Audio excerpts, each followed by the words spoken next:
What's up guys, Evan here. Today I'm going to talk to you about the 5 things that I learned while on set when we blocked the street. So the project that we filmed last week was a web series for a car dealership. Basically, the idea is that Alex Lapointe, our main actor, is having all these difficulties because of the terrible car that he has. And at the end of the episode, he drives away in a brand spanking new car. The production itself went super smooth. There were a couple of problems that could have been avoided, and that's exactly what I want to talk to you about today. So the first thing that I learned is notifying the residents. So if you're going to be blocking off a street and you're going to be cutting off access into someone's house or business, you're going to have to let them know. In Quebec, by law, you have to notify residents and business owners at least 48 hours in advance. So check with your local rules and regulations of where you live, because that may be different. How this works is you got to go door to door with a paper saying where you're going to be filming, how long you're going to be blocking the street for, and most importantly, your contact information. If ever someone needs to leave or they need to rush to work or something like that, having your contact info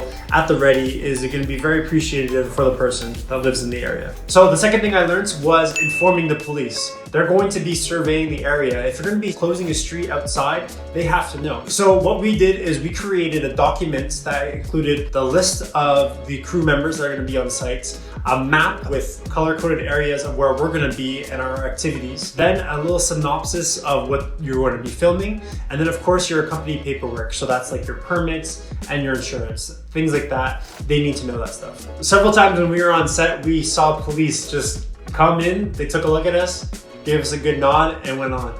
And so if we didn't inform the police of our activities, then maybe they would have stopped the production altogether. And that would have been very costly for us. And it just takes everyone out of the headspace of creating. So the third thing that I learned while closing a street is keeping the base camp close. The location of your base camp is going to change from production to production.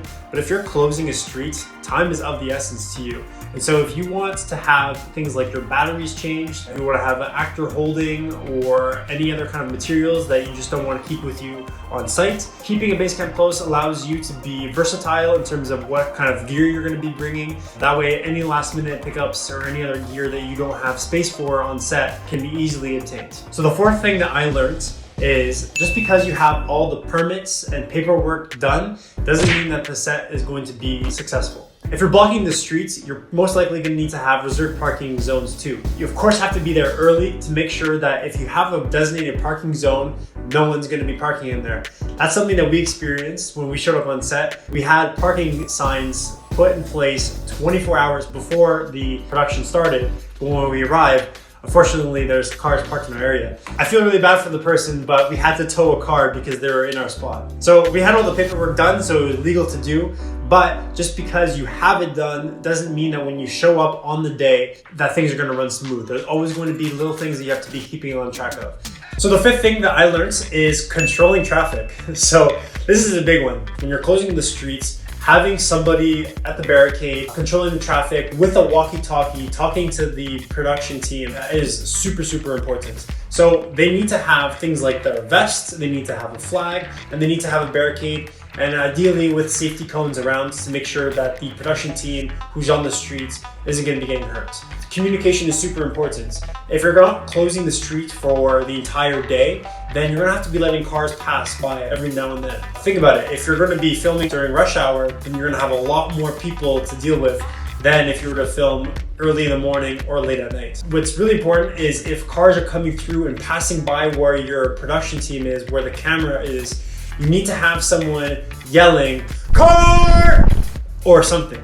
You need to have some sort of verbal communication with everyone because safety is super, super important. There have been way too many stories of people being hurt, and it just comes out of pure negligence or not hearing and communicating important things.